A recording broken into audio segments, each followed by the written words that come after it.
So guys, every day the blunder committed by Inec during this election keeps unfolding. I want you to listen to this question that was thrown at this civil society member and how he responded to it. Take a look at this. What was the most disappointing thing that your organization discovered? I think the most disappointing thing has to do largely with what inspired Nigerians, what made people perhaps so much confidence in the elections. And that actually has to do with this electronic transmission of results, particularly the IRIs, and what people expected of it. So the inability to actually transmit this result real time was the biggest disappointment, and it ended up also becoming a major definer of the elections. We recognize that there are some good things that came out from that elections, of course, and we did highlight that in the report.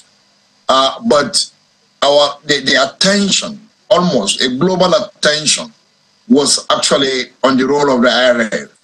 And then once that failed, and that first day, it was a huge, huge disappointment. And therefore, people didn't even recognize that it did work during the gubernatorial elections and all that. So I think that's the biggest of all the disappointment. The second one would be logistics, which has been a recurring decimal in our electoral history, particularly in recent time. And we also saw that rearing its ugly head in some states during the presidential elections. And that, despite all the arrangement, despite all the commitment, that also failed, and it was also a major disappointment. I think the disappointment with electronic transmission is not simply just because we had a glitch, but also because we didn't get the right explanation, despite the demands that we made once we begin to experience it. So Inec did not come out quick enough to tell us what was going on. And if you look at the cover of our report, you will actually see that that cover is made up of when we raised the alarm about the glitch and the time that Inec issued a statement to explain what actually happened. You will see the time lag. And I think that this combination of factors probably undermined some of the good things that actually came up from the elections. So, two things. Did you imagine, or did you have a feeling as an organization that something untoward was happening behind the scene? Not really, particularly that this organization had worked very closely with Inec and had a very good relationship and access in Inec, and we commend Inec leadership for that. We have also been part of the process of the initial use of the IRA, and that was in Ekiti elections and also in Osun elections. And we saw how good that was and how that had contributed in the transparency of the electoral process in those two states. We were also part of the process of INEC pre-test, the test of the use of all the major technological facilities that INEC was going to deploy. And so we didn't expect this. We were high up, particularly that we have also set up a system that also helped to relay whatever is actually coming from IRA, which is our ERAD structure. We have recruited a massive number, over 1,300 people to support the process of downloading this result from the INEC IRA. So we have a structure. We've had our linkages with the television and show. You happen to be one of the key anchor of that. We brought all our resource people who will actually help in the analysis of the result and the ERAD. Unfortunately, that failed. So we didn't expect this to happen. We are not in position to say whether it was deliberate or accidental. We have that in our report. We are not in position to say that, but we are really disappointed that it didn't work out.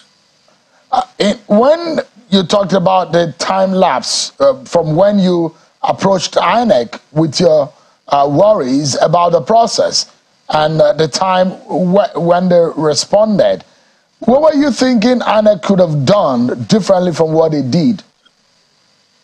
Yeah, we actually think, and for me, INEC should probably have had a crisis communication system in place. Probably have done some scenarios in communications. And normally when you are going into a big project of this nature, part of what you do is to build crisis scenarios and say, if this happens, we react this way.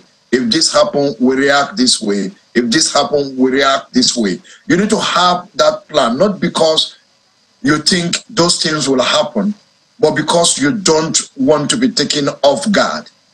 So what we had expected at that moment is for INEC to come up with a statement and say, look, we are experiencing some difficulties with our systems. We are not in position to say exactly what is happening, but we are checking, we are analyzing, and we'll be updating you as we progress on this. It's a one-paragraph statement recognizing that this is happening and then saying that you are going to be updating that information from time to time. And probably you come back every 1 hour, every 2 hours, every 5 hours, and you are providing that update. People know that you recognize that something went wrong and you are indeed working to address it. There are a long list of recommendations and highlights that you have made, from reforms that you have advised that needs to be made. You've talked about the fact that technology is no longer a silver bullet as far as the electoral process in Nigeria is concerned. You have talked about the ambiguity, the complexity, the inadequacy with the election legal framework. We thought that the 2022 electoral law was somewhat a good law that would give us a good election. You talked about appointments into INEC. You talked about procedures in INEC. A whole lot of issues that you have raised. But in 30 seconds, if there's anything that needs to be done to salvage the situation, rescue INEC's reputation going into these 3 elections that we have in November, what would that be in 30 seconds, Doc?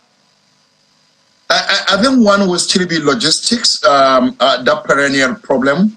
And then INEC, of course, we saw improvement in the gubernatorial elections because we cannot expect any reform or changes in the electoral laws before these off-season elections. So one is the logistics in terms of INEC plan.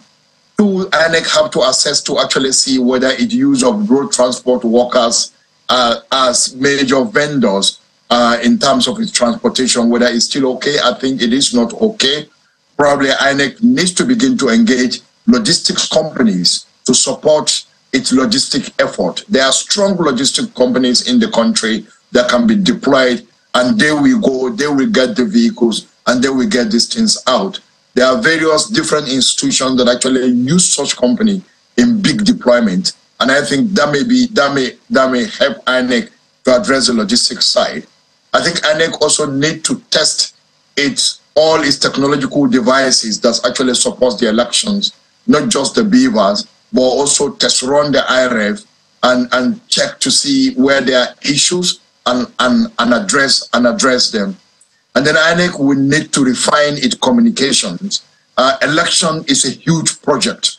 When you are dealing with a big project of this nature, you must have a clear communication plan.